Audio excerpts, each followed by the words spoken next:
I have been told from the highest of high-level sources that today actually is Monday, the 21st of March, 2022. I don't doubt it, which would make yesterday the first day of spring.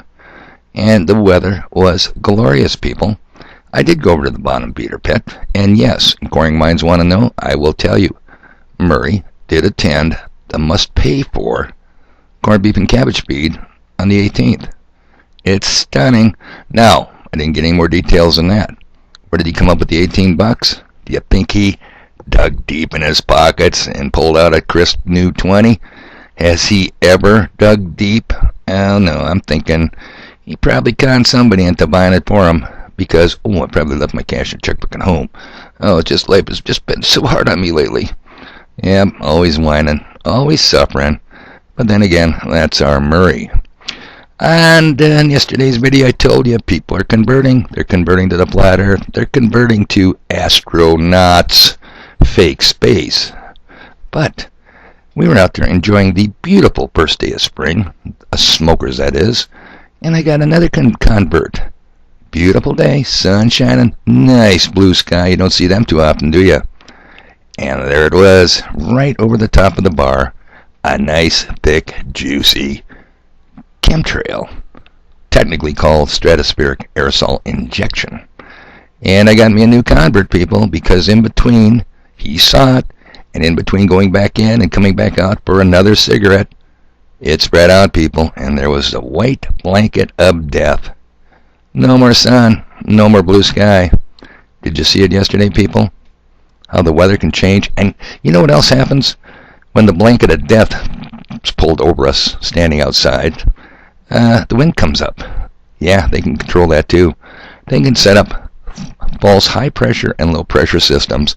The guy with his hand on the big knob. And they can create wind where there wasn't none before. EMF, people. The technology, Tesla technology, it's been around for 70 years.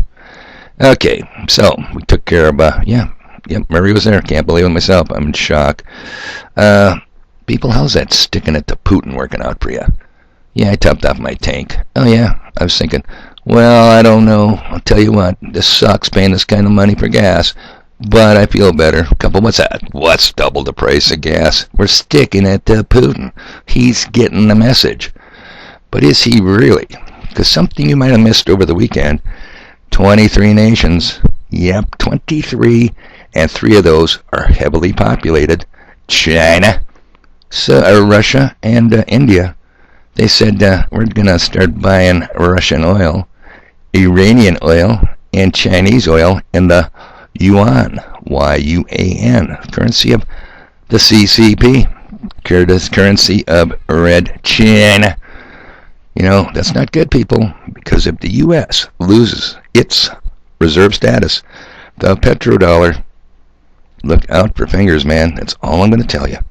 I'm telling you, if you got extra shekels, you might want to buy stuff you can use, stuff you need, and stock up.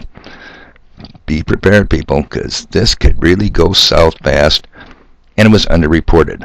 Another thing underreported is after 2-3 weeks of the war that just started in the Ukraine. No, that war has been going on since at least 2014, but we're just hearing about it now, and we're proudly standing with the Ukraine. I meet people like that every day. Don't try to change their mind. This guy had disappeared off the radar. We thought maybe they locked him up, put him in Gitgo, was waterboarding him. Yeah, you know, they say it ain't waterboarding, it ain't a torture if you use diesel. I thought, Fauci, he's back on the scene. Thursday night, crawled out of his hole. What did he say? Oh no, we got another strain coming.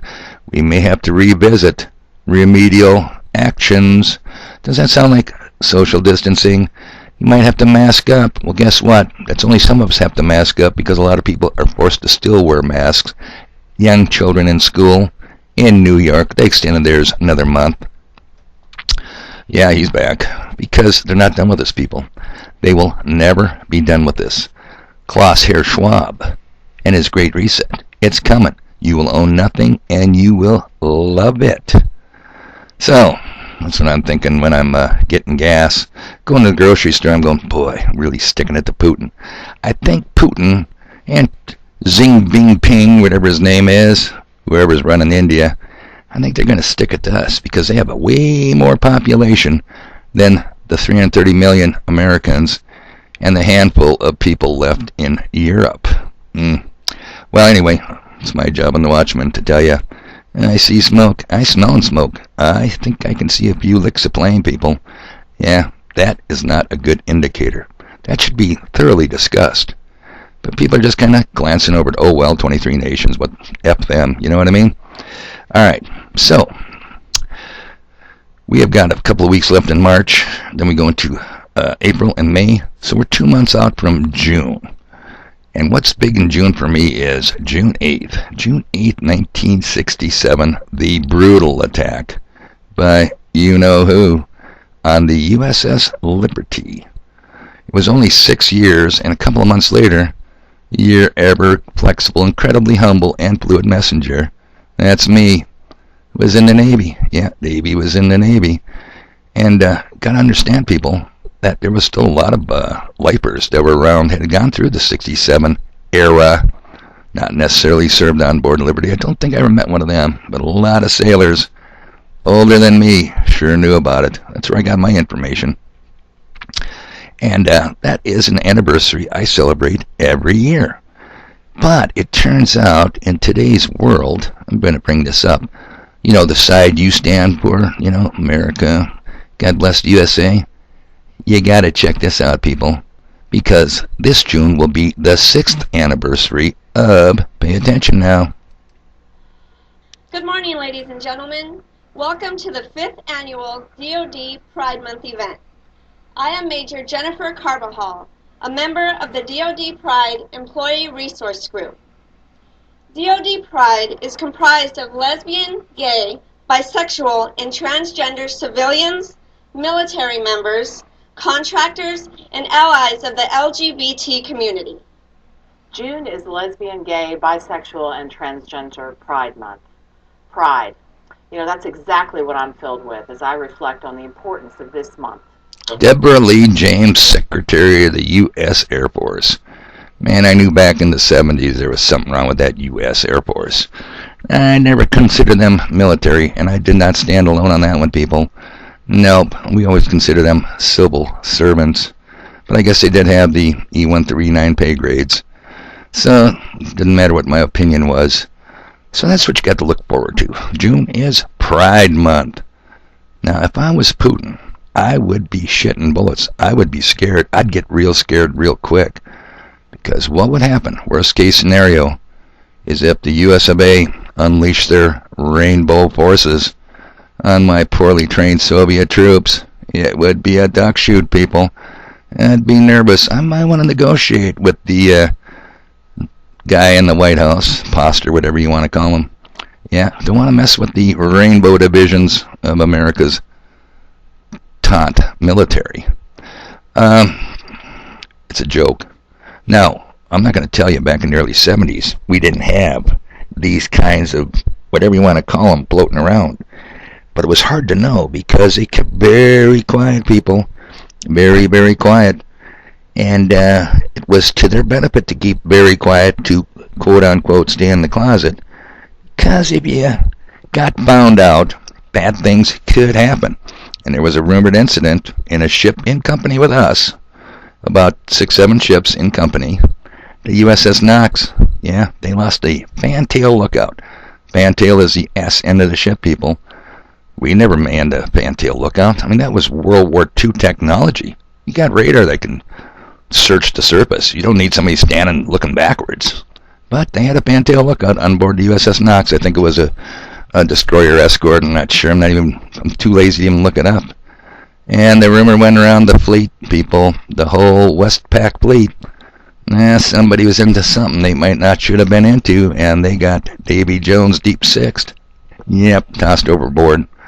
Anyway, can I prove that? No, but that was what the very well circulating rumor was. So like I said, yeah, be real scared. Putin, you better be afraid of America and Europe's rainbow forces.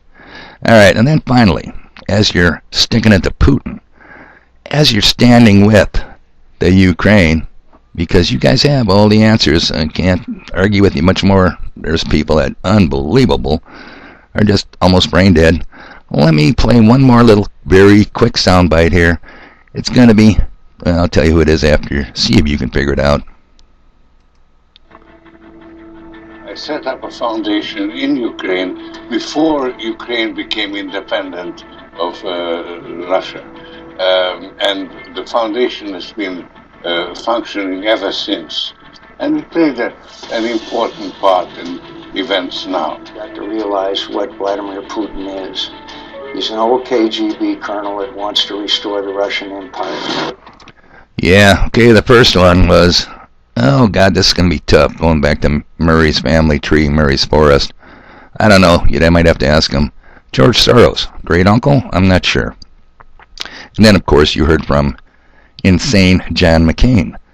So people, here's my only point on this one. If you're going to stand with the Ukraine, look around you, see who you're standing next to. George Soros, the late insane McCain, Lindsey Graham, never met a war he didn't want you to fight. Typical war hawk. Nancy Pelosi, the drunk of the house.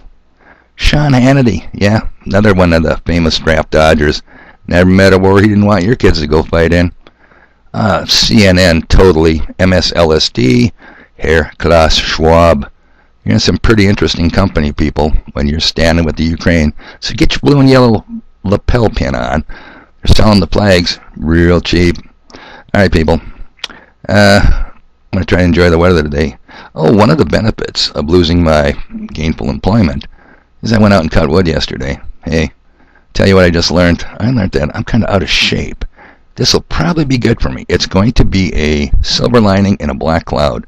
I'm going to get combat ready, people, because I think the blue helmets are coming sooner than you think. Like I said, people, I can only stand on the wall and tell you what I can see through a glass darkly, like Paul said. It ain't looking good.